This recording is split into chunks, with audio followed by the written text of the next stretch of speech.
నా పేరు డేగా శ్రీలత. మాది వనపర్తి జిల్లా, వనపర్తి మండల్, సవాయగూడెం గ్రామం. నేను బీఆర్ఎస్ పార్టీ బలపరిచిన అభ్యర్థిని.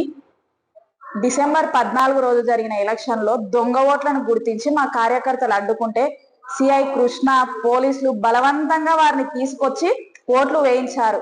ప్రత్యర్థులకు జిల్లా యంత్రాంగం మొత్తం సహకరించింది. ఎలా అంటే ఎలక్షన్ కు ముందు కలెక్టర్ గారు 65 మంది పేర్లు తొలగిస్తున్నట్లు ఎండార్స్మెంట్ ఇచ్చారు. యథార్థంగా వచ్చి మళ్ళీ వాళ్ళు ఓట్లు వేసారు. ఆర్ఓ గారు రీకౌంటింగ్ అడిగినా కూడా నాకు రూల్స్ లేవని చెప్పారు. వారు ఇచ్చిన ఫైనల్ రిజల్ట్ లోనే వార్డు సభ్యులకు మొత్తం ఓట్లేమో 1884 వచ్చినాయి. సర్పంచ్ కి వచ్చేసరికి 1882 ఓట్లు వచ్చినాయి.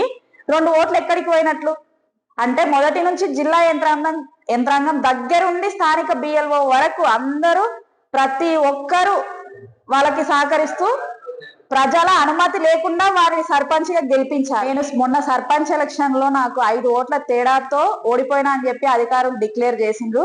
కానీ నేను ఆ ఓటమిని ఒప్పుకుంటలేను. నేను ఎందుకంటే ఎలక్షన్ కమిషన్ ఎడమ చేతికి పెట్టే చూపుడు వేలు సిర పని చేస్తలేదు. అది పని చేస్తలేదని నేను ఎందుకంటున్నా అంటే మొన్న సవాయగూడెం గ్రామ సర్పంచ్ ఎన్నికల్లో 100 మందికి పైగా పెళ్ళైన ఆడపిల్లలు తల్లిగారి ఊరైన సవాయగూడెంలో వేస్తున్నారు, అత్తగారి ఊరైన వాళ్ళ ఊర్లలో ఒకే రోజు 2 చోట్లలో ఓట్లు వేస్తున్నారు. వీరితో పాటు వివిధ గ్రామాల్లో ఉన్న వాళ్ళు కూడా 50 మందికి పైగా ఇక్కడ ఓటేస్తున్నారు, అక్కడ ఓటేస్తున్నారు. ఏకకాలంలో ఓటు ఎట్లా వేస్తారు?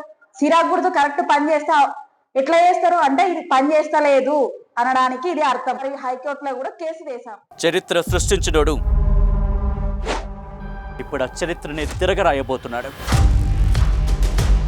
అబద్ధాల గోడల్ని బద్దలు కొట్టి నిజాలను రాగా మీ ముందుంచబోతున్నాడు.